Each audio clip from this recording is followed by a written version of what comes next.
Ano po yung bagong ebidensya, mayroon pong mga pag-aaring mga armas ang mag-asawang Duterte Carpio na nakalista po sa PNP Firearms Division na hindi po inilista sa Statements of Assets and Liability, Net Worth, documents ng ating pong pangalawang Pangulo sa kahit anong taon mula 2007 hanggang 2025. Yung pong pinakahuling lista nalinabas lang po ngayon pong linggo.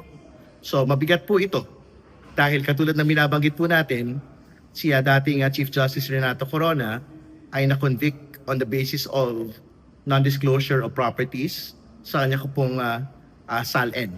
No? At hindi ho dapat magkaiba yung pong pagtrato nito pong non-disclosure ng pong mga armas baril ng ating pong pangalawang Pangulo dito po sa kanya pong SALN. No, so malinaw na ipapatawag po namin yung pong PNP Firearms Division para magbigay po ng listahan ng lahat po ng mga pag-aari ng pangalawang Pangulo at ng kanya pong asawa ng mga baril at mga armas.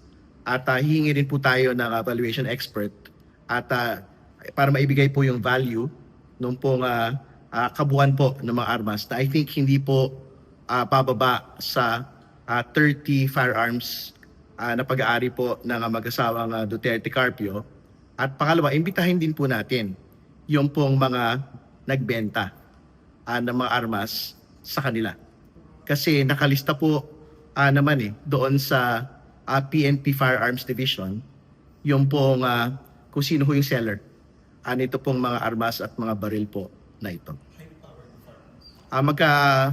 Magkahalo po na high-powered at small firearms, no? Yung pinag-usapan po natin hindi dinisclose ng atin pong pangalawang Pangulo sa kanya pong SALN. So, nakapangalan po sa kanila pong mag-asawa, yung pong mga baril po na ito. It is very important to note that even the former president had boasted of having numerous ownership of guns and firearms po. No? So I think that is a similar situation that the Vice President is finding herself in. Paano niyo po nalaman ito?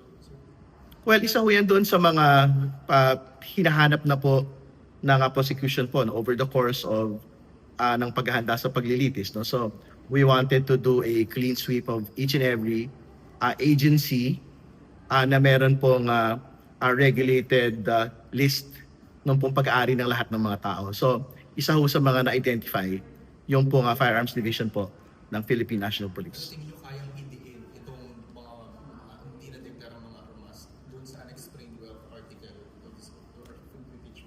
Madidiin ho talaga yung pangalang Pangulo dito kasi hindi ho niya linista sa kanya pong SALN.